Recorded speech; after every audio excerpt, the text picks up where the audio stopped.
दोस्तों, शास्त्रों में बताया गया है कि घर की स्त्रियां लक्ष्मी होती है। जिस घर में रहन सहन की संस्कार हो, उस घर में हमेशा ही मां लक्ष्मी का वास होता है। यही प्रश्न एक स्त्री ने कमेंट में किया, गुरुजी, मैं अपने घर में हर वो काम करती हूँ जिससे कि मां लक्ष्मी हमारे घर में प्रवेश करें। हमारे घर में स्त्रियों का सम्मान होता है। घर में साफ सफाई बनी रहती है। बरकत के लिए हर मैं वो काम करती हूँ जिससे कि बरकत हो। उसके बावजूद मेरे घर में धन मां लक्ष्मी टिकती नहीं है। खर्च इतना होता है कि पता ही नहीं लगता कि पैसा कब आया और कब चला गया। तो ये उपाय मैं आपको बताने जा रहा हूँ, बहुत ही ध्यान से सुनिएगा। इस उपाय को करने के बाद आपको कभी भी किसी के भी सामने हाथ नहीं फैलाना पड़ेगा, कर्ज नहीं मांगना पड़ेगा। अगर घर में वास्तु दोष आ जाए तो घर के सारे काम बिगड़ने लगते हैं।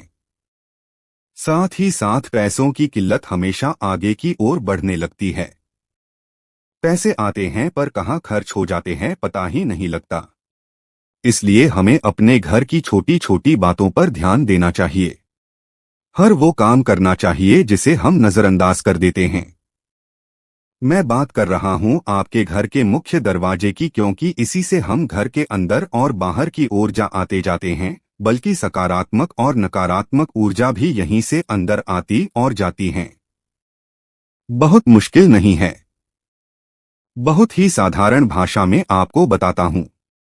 घर के मेन गेट के सामने कोई भी पेड़ या खंभा नहीं होना चाहिए।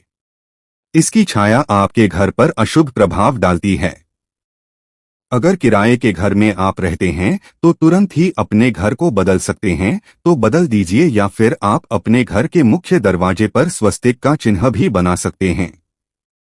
मैं तो कहूंगा कि हमेशा ही बनाकर रखना चाहिए। ऐसा करने से आपके घर में नकारात्मक ऊर्जा अशुभ प्रभाव नहीं डालती है।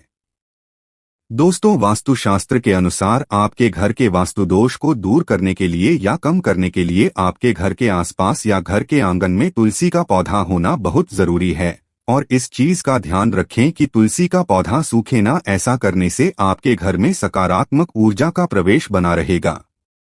अब मैं आपको बताता हूं कि घर का मुख्य दरवाजा कौन सी दिशा में होना चाहिए। ये भी बहुत मैटर करता है। अगर आपका घर साउथ कॉर्नर में है तो आपके घर का मुख्य दरवाजा हानिकारक है, बहुत हानिकारक है। अगर आप किराए के घर में रहते हैं तो घर का मेन गेट दक्षिण दिशा में हो तो आपको तुरंत ही घर बदल लेना चाहिए। अगर ये पॉसिबल नहीं है तो घर के द्वार पर पंचमुखी बालाजी का फोटो आप जरूर लगा दीजिए। और ध्यान दें कि घर का मुख्य दरवाजा 2 पल्लों में खुलना चाहिए।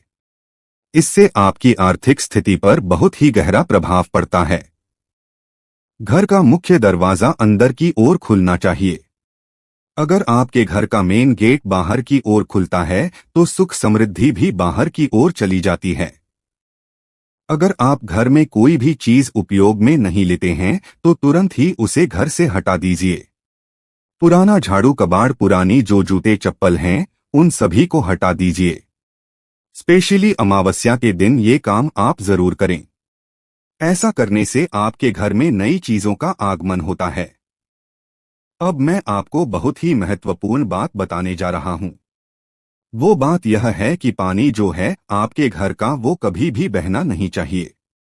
यानी कि पानी या नल की टोटी कहीं से लीक हो रही है तो उसे तुरंत ही ठीक करवा लीजिए, क्योंकि ऐसे घर में पानी की तरह पैसा भी बह जाता है।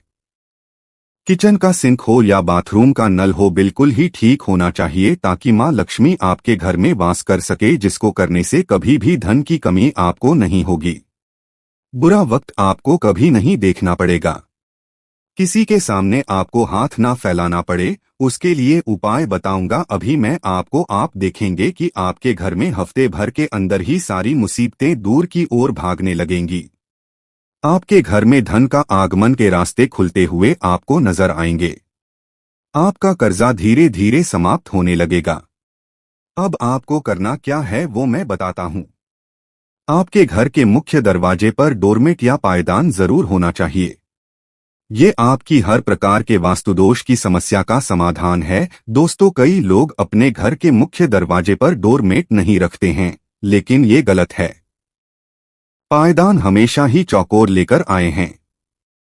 ये शुभ माना गया है। कुछ लोग बहुत साल तक एक ही पायदान यूज करते हैं, यानी कि डोरमेट चेंज नहीं करते हैं। ऐसा ना करे, घर के पायदान को दरिद्रता का प्रतीक बनाकर ना रखे, उसे समय समय पर चेंज कर दें। अब उपाय क्या करना है वो सुन लीजिए। घर के मुख्य पायदान जो होता है उसके नीचे आपको रखना है फिटकरी का पाउडर या फिर एक छोटा सा टुकड़ा जरूर रखें। इसको रखने से आपके घर में माता लक्ष्मी का वास होगा। अब ये रखना कैसे है, करना कैसे है वो भी सुन लीजिए। बाजार से 50 ग्राम फिटकरी आप लेकर आए, उसे लाकर आप पीस लें। बिल्कुल बारीक पीस लेना है। फिर किसी सफेद या सूती कपड़े में आप उसे बांध लें और पायदान के एकदम बीचों बीच इसे रखना है। और ज्यादा मोटी पोटली आप ना बनाए, बिल्कुल पतली सी जो है एक लेयर टाइप की आपको पोटली बना लेनी है और उसे कवर करके यानी कि पायदान के नीचे बिल्कुल बीचों बीच रख देना है। और रोज सफाई करते समय हटाकर फिर से आप वापस वहीं रख दीजिए। ऐसा करने से आपके घर में मां लक्ष्मी का वास हो जाएगा। यानी कि जैसे ही मां लक्ष्मी आपके घर में प्रवेश करेगी, आपके घर में ही वे टिक जाएंगी, वहीं रुक जाएंगी, अपना स्थान बना लेगी। आपकी किस्मत आपका साथ देने लगेगी। और आप चाहे तो एक फिटकरी का टुकड़ा अपने बाथरूम में भी कपड़े में बांधकर या फिर कटोरी में करके रख सकते हैं। और आप इस चीज का ध्यान रखें कि हर महीने उसे बदल दें, उसकी जगह दूसरी रख दें। यानी कि बाथरूम में मुख्य दरवाजे पर तो आपको पायदान के नीचे रखना ही है, उसे भी आप हर महीने बदल दें। अगर आपके परिवार में लड़ाई झगड़े होते हैं तो पलंग के नीचे एक फिटकरी का टुकड़ा आप जरूर रखें और सुबह उठकर गुरुमंत्र या इष्ट देव का नाम का उच्चारण करते हुए इस फिटकरी के टुकड़े को रोड पर फेंक दीजिए। फिर आप देखिए दोस्तों कि आपके घर में किस तरह से शांति वापस लौटकर आ जाएगी, लड़ाई झगड़े बिल्कुल ही समाप्त हो जाएंगे। एक और चीज मैं आप सभी को बताना चाहूंगा कि आप सभी रोज रात को फिटकरी से अपने दांतों को जरूर साफ किया कीजिए दोस्तों, इससे भी आपके घर में धन की हमेशा ही वृद्धि होगी। धन की प्राप्ति के मार्ग हमेशा खुले रहेंगे। कभी आपको किसी के सामने हाथ फैलाने की जरूरत नहीं पड़ेगी। नवरात्रि के दिनों में फिटकरी के जल से स्नान करने से आपके घर के सारे कर्ज उतर जाएंगे। कर्ज से मुक्ति आपको मिल जाएगी। धन व्यापार में वृद्धि होगी। अगर आपके बच्चे को रात में बुरे बुरे सपने आते हैं तो एक फिटकरी का टुकड़ा आप उसके तकिए के नीचे जरूर रखें। इससे भी उसे बुरे सपनों से डर नहीं लगेगा। बहुत ही अच्छा प्रभाव है। इन उपायों को आप जरूर करें, आपके जीवन की सभी कष्ट दूर हो जाएं।